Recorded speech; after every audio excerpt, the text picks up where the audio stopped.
Hello friends, APTET psychology సంబంధించినటువంటి video అండి ఇది. 3/10/2024 మార్నింగ్ సెషన్లో జరిగినటువంటి పేపర్, ప్రీవియస్ పేపర్ అనమాట. ఇందులో కొన్ని ఇంపార్టెంట్ బిట్స్ ఇవ్వడం జరిగింది. చూడండి, మీకు తెలిసిన బిట్స్ ఉండొచ్చు, తెలియని బిట్స్ కూడా ఉండొచ్చు. ఒకసారి చూడండి, పరిశీలన చేయండి, ప్రాక్టీస్ చేయండి. మంచి మార్కులు తేవడానికి అవకాశం ఉంటుంది. కాబట్టి ప్రతి బిట్ కూడా చాలా ఇంపార్టెంట్. ఇటువంటి అనేకమైనటువంటి వీడియోస్ మన ఛానల్ ద్వారా అందుబాటులో ఉంటాయి. కాబట్టి మరి ఐక్యూ ఎడ్యుకేషన్ ఛానల్ని లైక్ చేయండి, సబ్స్క్రైబ్ చేయండి. మరిన్ని వీడియోస్ మీకోసం తేవడానికి అవకాశం ఉంటుంది. చూద్దాం మొదటి బిట్ ఏముంది ఇందులో.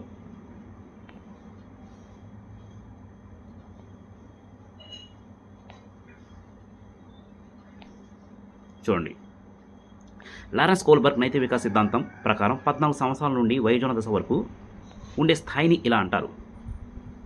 సి ఆప్షన్ చూడండి, ఉత్తర సాంప్రదాయ స్థాయి. అంటే వివరణ మనం చూసినట్లయితే, లారెన్స్ కోల్బర్గ్ యొక్క నైతిక వికాస సిద్ధాంతం ప్రకారం నైతిక వికాసం 3 ప్రధాన స్థాయిలను కలిగి ఉంటుంది. పూర్వ సంప్రదాయ అలాగే సంప్రదాయ మరియు ఉత్తర సంప్రదాయ స్థాయి. ఈ విధంగా మనకి 3 స్థాయిలను కలిగి ఉంటుంది. కాబట్టి ఇక్కడ సి ఆప్షన్ అనేది సరైన జవాబుగా గుర్తించడానికి అవకాశం ఉంది. తర్వాత సెకండ్ క్వశ్చన్ చూద్దాం ఆన్ ది స్క్రీన్. చూడండి, కింది వారిలో ప్రవర్తనవాదాన్ని ప్రవేశపెట్టిన వారు ఎవరు? ప్రవర్తనవాదాన్ని ప్రవేశపెట్టిన వారు అంటే ఇక్కడ మనకి బి ఆప్షన్ చూడండి, జాన్ బి వాట్సన్. ఈయన మరి ప్రవర్తనవాదం అనేది ఒక వ్యక్తి యొక్క పరిశీలించదగిన ప్రవర్తనను అధ్యయనం చేయడానికి ప్రాధాన్యత ఒక సిద్ధాంతంగా ఆయన అంతర్గత మరియు మానసిక సిద్ధాంతాలను పరిగణలో తీసుకోలేదు. కాబట్టి ఇది జేబీ వాట్సన్గా ఈ ప్రవర్తనవాదాన్ని తెచ్చారని చెప్పి ప్రవేశపెట్టిన విషయాన్ని మనం ఇక్కడ వివరణ ద్వారా తెలుసుకోవడం జరుగుతుంది. కాబట్టి జాన్ బి వాట్సన్ అనేది సరైన జవాబు. B option right answer. తర్వాత థర్డ్ క్వశ్చన్ చూద్దాం ఆన్ ది స్క్రీన్. చూడండి, ఎలిజబెత్ హెర్లాక్ ప్రకారం 6 సంవత్సరాల నుండి 10 సంవత్సరాల వరకు ఉండే దశ. ఎలిజబెత్ హెర్లాక్ మరి ఆయన చెప్పినటువంటి 6 సంవత్సరాల నుండి 10 సంవత్సరాలు ఉండే దశ ఉత్తర బాల్య దశలు అనేవి చాలా ఇంపార్టెంట్ అండి. ఇందులో మనకి మొత్తం 10 దశలు పై ఉన్నాయి. ఆ దశలు కూడా అంతసారి రిఫర్ చేయండి. అందులో నుంచి ఒక బిట్ వచ్చింది, 6 నుంచి 10 సంవత్సరాల వరకు ఉండే దశ ఇది. అంటే ఇక్కడ ఉత్తర బాల్య దశ.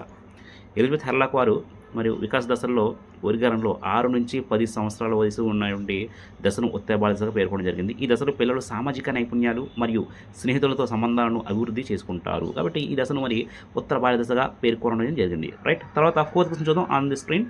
4వ ప్రశ్న చూడండి, కింది వారిలో చికిత్సా పద్ధతిగా పిలువబడేది ఏది? చికిత్సా పద్ధతి అంటే వ్యక్తి అధ్యయన పద్ధతి. చాలా ఇంపార్టెంట్, మీకు తెలిసి ఉంటుంది బిట్ ఇది.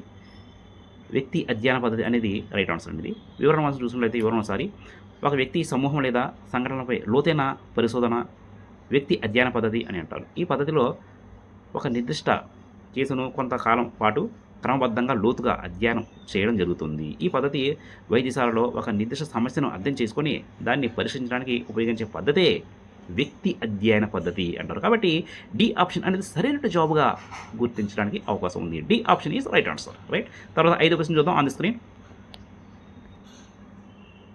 చూడండి, ఎరిక్సన్ మనోసాంఘిక వికాస సిద్ధాంతం ప్రకారం శ్రమించడం నూన్యత అనేది ఎందులో ఉంటుంది? అంటే ఇక్కడ పాఠశాల దశ. బి ఆప్షన్ చూడండి, పాఠశాల దశ. ఎందుకు అంటే వివరణ మనం చూసినట్లయితే, ఎరిక్సన్ యొక్క మనోసాంఘిక వికాస సిద్ధాంతం ప్రకారం శ్రమించడం నూన్యత అనేది పాఠశాల వయస్సులో ముఖ్యంగా 6 నుండి 12 సంవత్సరాల మధ్య సంభవిస్తుంది. ఈ దశలో పిల్లలు పాఠశాల పని మరియు సామాజిక అందుబాటులో సంబంధాల్లో సామర్థ్యం చూపిస్తారు. కాబట్టి ఇది పాఠశాల దశ. B option is right answer. Right friends, ఇటువంటి వీడియోస్ మీకు నచ్చినట్లయితే లైక్ చేయండి, సబ్స్క్రైబ్ చేయండి. మరిన్ని వీడియోస్ తేవడానికి అవకాశం ఉంటుంది. తర్వాత 6వ ప్రశ్న చూద్దాం, 6th క్వశ్చన్. చూడండి, ఒక వ్యక్తి సంరచన, ఆలోచన లేదా ప్రవర్తనలో మార్పులు రావడం ఇది జీవ సంబంధిత పరిసరాల ప్రభావం వల్ల వస్తుంది అని ఈ వికాసాన్ని ప్రోత్సహించింది ఎవరు? ఈ వికాసం గురించి చెప్పింది ఎవరు అంటే మనకి సి ఆప్షన్ చూడండి, క్రైగ్ వారు ఈ విషయం గురించి చెప్పారు. వికాసం అనేది ఒక వ్యక్తి యొక్క నిర్మాణం, ఆలోచన లేదా ప్రవర్తనలో వచ్చే మార్పు అని, ఇది జీవ సంబంధిత మరియు పర్యావరణ ప్రభావాల కారణంగా సంభవిస్తుంది అని క్రైగ్ వారు మరి మనస్తత్వవేత్త కాబట్టి ఆయన ఈ విధంగా చెప్పడం జరిగింది. కాబట్టి ఇది సి ఆప్షన్ క్రైగ్ అనేది సరైన జవాబు. తర్వాత 7th క్వశ్చన్ చూద్దాం ఆన్ ది స్క్రీన్. చూడండి, ప్రజ్ఞానందు సామాన్య కారకం జీ నిర్దిష్ట కారకం ఎస్ లను ప్రతిపాదించింది ఎవరు? ప్రజ్ఞానందు, సామాన్య కారకం జి మరియు నిర్దిష్ట కారకం ఎస్ ను ప్రతిపాదించింది స్పియర్మ్యాన్. చూడండి, స్పియర్మ్యాన్ అనేది సరైన జవాబుగా గుర్తించే అవకాశం ఉంది. ఒకసారి వివరణ చూసినట్లయితే ప్రజ్ఞ సంబంధించి ఒక సామాన్య కారకం జి, నిర్దిష్ట కారకం ఎస్ ఉన్నాయని చార్లెస్ స్పియర్మ్యాన్ ప్రతిపాదించారు. జి కారకం అనేది ఒక జ్ఞానపరమైనది, పనులు మూలమైనది, సాధారణంగా మానసిక సామర్థ్యాన్ని సూచిస్తుంది. కాబట్టి ఇది మనకి డి ఆప్షన్ స్పియర్మ్యాన్ అనేది సరైన జవాబుగా గుర్తించడానికి అవకాశం ఉంది. రైట్. తర్వాత 8th క్వశ్చన్ చూద్దాం ఆన్ ది స్క్రీన్. ఒక వ్యక్తికి ఒక కృత్యం లేదా విషయం అతి ముఖ్యమనిపించే ఒక అనుభూతిని ఇలా పిలుస్తారు. ఎలా పిలుస్తారు ఇందులోని? బి చూడండి, అభిరుచి. అభిరుచిగా పిలుస్తారు. ఎందుకు అలా పిలుస్తారు అంటే వివరణ చూసినట్లయితే ఒకసారి వివరణ చూడండి. అభిరుచి అనేది ఒక నిర్దిష్ట విషయం లేదా కృత్యం పట్ల ఆసక్తి లేదా ఆకర్షణ యొక్క భావన. ఒక వ్యక్తి ఒక కృత్యం లేదా విషయం అతి ముఖ్యమని అనుభూతిని చెందడం, నేర్చుకోవడానికి లేదా పాల్గొనడానికి ఇది ఎక్కువగా ఉపయోగపడుతుంది అనే దాని విషయాన్ని తెలుగుతుంది. కాబట్టి బి ఆప్షన్ అభిరుచి అనేది సరైన జవాబుగా గుర్తించడానికి అవకాశం ఉంది. ఫ్రెండ్స్, ఇందులో మీకు ఏమైనా డౌట్ ఉంటే మీరు ప్రశ్నతో పాటు ఆప్షన్ పెట్టండి. మీరు ఏం చేస్తారంటే కామెంట్లో కొంతమంది ఓన్లీ ఆప్షన్ పెడుతున్నారు సిబిడి అని చెప్పి. అది ఏ ప్రశ్నకి ఆప్షన్ పెట్టానో తెలియదు. కాబట్టి ప్రశ్న యాడ్ చేసి దానికి ఆప్షన్ ఇది కాదు అది అని చెప్పి మీరు పెట్టినట్లయితే దాని ఒకసారి పరిశీలన చేయడం జరుగుతుంది. రైట్. తర్వాత question on the screen, 9th question. తర్వాత డెవలప్మెంటల్ సైకాలజీ ఏ లైఫ్ స్పాన్ అప్రోచ్ ప్రకారం సాంఘిక సమూహ రకం కానిది ఏది? సామూహిక సమూహ రకం కానిది ఏదంటే చూడండి, ఏ ఆప్షన్ చూడండి, అవ్యవస్థీకృత సమూహాలు. అవ్యవస్థీకృత సమూహాలు అనేది ఇక్కడ ఏ ఆప్షన్ రైట్ ఆన్సర్. ఒకసారి వివరణ చూసినట్లయితే ఎలిజబెత్ హెర్లాక్ రచించిన డెవలప్మెంట్ సైకాలజీ ఏ లైఫ్ స్పాన్ అప్రోచ్ ప్రకారం కౌమార దశలో సామాజిక సమూహాలు 3 రకాలు అని, అవి వర్గీకృత సమూహాలు, గుంపులు, ఉంటాలు ఈ విధంగా చెప్పడం జరిగింది. కాబట్టి మరి ఏ ఆప్షన్ అనేది అవ్యవస్థీకృత సమూహాలు అనేది రైట్ ఆన్సర్గా మనం గుర్తించడానికి అవకాశం ఉంది. రైట్. తర్వాత 10వ ప్రశ్న చూద్దాం ఆన్ ది స్క్రీన్. ఫ్రెండ్స్, ఇందులో ఏ విధమైనటువంటి సుత్తి లేకుండా డైరెక్ట్ ప్రశ్న జవాబు చెప్పడం జరుగుతుంది. కాబట్టి మీరు టైం అనేది మీకు వృధా అవ్వకుండా చాలా స్పీడ్గా చెప్పడం జరుగుతుంది, అర్థం చేసుకోండి. తర్వాత 10వ ప్రశ్న చూడండి ఆన్ ది స్క్రీన్. భగ్న ప్రేమికుడు కవిగా మారడం క్రింది రక్షక తంత్రానికి చెందింది ఏది? భగ్న ప్రేమికుడు కవిగా మారడం అనేది మనకి బి ఆప్షన్ చూడండి, ఉదాత్తీకరణ. ఉదాత్తీకరణ అనేది సరైన జవాబు.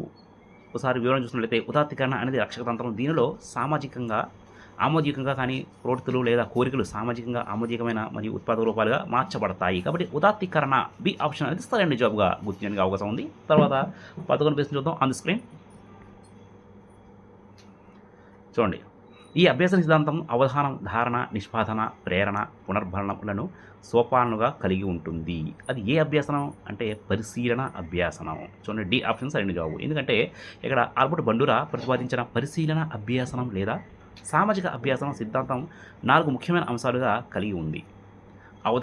అవధానం, ధారణ, నిష్పాదన మరియు ప్రేరణ. కాబట్టి ఇక్కడ డి ఆప్షన్ అనేది మనం సరైన జవాబుగా ఎన్నుకోవాల్సిన అవసరం ఎంతైనా ఉంది. రైట్. తర్వాత 12వ ప్రశ్న చూద్దాం, 12th question on the screen. Friends, ఈ వీడియో మీకు నచ్చితే లైక్ చేయండి, సబ్స్క్రైబ్ చేయండి. తర్వాత 12వ ప్రశ్న చూద్దాం. నింద కంటే పొగడత, శిక్ష కంటే బహుమానం మంచి ఫలితాలు సాధించడానికి తోడ్పడతాయని పేర్కొంది ఎవరు? సి ఆప్షన్ చూడండి, హెర్లాక్. నింద కంటే పొగడత, శిక్ష కంటే బహుమానం మంచి ఫలితాలు సాధించడానికి తోడ్పడతాయి అనే సూత్రాన్ని ఎలిజబెత్ హెర్లాక్ పిల్లల అభివృద్ధి మరియు ప్రేరణ సందర్భంలో వినియోగించడం జరిగింది. రైట్. కాబట్టి సి ఆప్షన్ అనేది సరైన జవాబుగా గుర్తించడానికి అవకాశం ఉంది.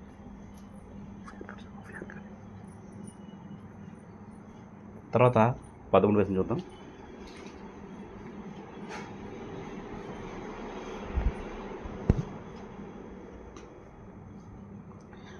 కరెంటు తీగలను ఉత్త చేతులతో ముట్టుకుంటే షాక్ కొడుతుందని ముందుగా ఉన్న ప్లాస్టిక్ గ్లౌజులను వేసుకొని ముట్టుకుంటే షాక్ కొట్టదని తెలుసుకోవడం అనేది ఎటువంటి భావన సూత్రం? చూడండి, ఇక్కడ ఎటువంటి భావన సూత్రం. ఇక్కడ చాలా ఇంపార్టెంట్ క్వశ్చన్ ఇది. ఇది ఒకసారి మీరు చూడండి, నోట్ డౌన్ చేయండి. కరెంటు తీగలను ఉత్త చేతులతో ముట్టుకుంటే షాక్ కొడుతుందని ముందుగా ఉన్న ప్లాస్టిక్ గ్లౌజులను వేసుకొని ముట్టుకుంటే షాక్ కొట్టదని తెలుసుకోవడం అనేది మనకి డి ఆప్షన్ చూడండి, విచక్షణ.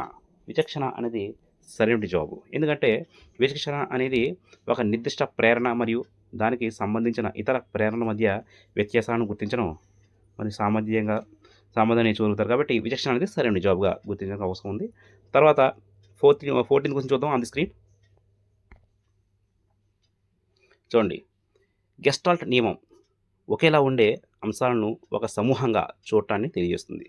అది ఏది అని అడుగుతున్నాడు. అంటే ఇక్కడ బి ఆప్షన్ చూడండి ఒకసారి.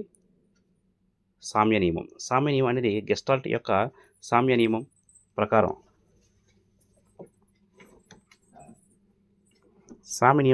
మరి ఒకే రకంగా ఉండే వస్తువులను అవి ఒకే ఆకారం, రంగు లేదా ఇతర లక్షణాలను కలిగి ఉన్నప్పుడు ప్రజలను ఒక సమూహంగా చూసేందుకు ప్రయత్నిస్తారు. కాబట్టి బి ఆప్షన్ సామ్య నియమం అనేది సరైన జవాబుగా గుర్తించడానికి అవకాశం ఉంది. రైట్. తర్వాత 15th క్వెషన్ చూద్దాం. 15th question on the screen. చూడండి, సరైన వయస్సు రానందున ఒక శిశువు కృత్యాల్ని సరిగ్గా చేయలేకపోయింది. ఇందులో ఇమిడి ఉన్న అభ్యాసాలను ప్రభావితం చేసే కారకం ఏది? అంటే ఇక్కడ ఆప్షన్ చూడండి. బి ఆప్షన్ శారీరక. ఇది శారీరక అనేది రైట్ ఆన్సర్ ఇది. ఎందుకంటే మరి ఈ పరిస్థితుల్లో అభ్యాసాన్ని ప్రభావితం చేసే శారీరక కారకం పరిణితి, శిశువు యొక్క శరీరం మరియు నాడీ వ్యవస్థ ఒక నిర్దిష్ట పనిని చేయడానికి తగినంత పరిణితి చెంది ఉండాలి. కాబట్టి బి ఆప్షన్ కాబట్టి బి ఆప్షన్ రైట్ ఆన్సర్. తర్వాత 16 చూద్దాం. 16 క్వెషన్. కింది వాళ్ళలో మానసిక చలనాత్మక రంగానికి చెందింది ఏది?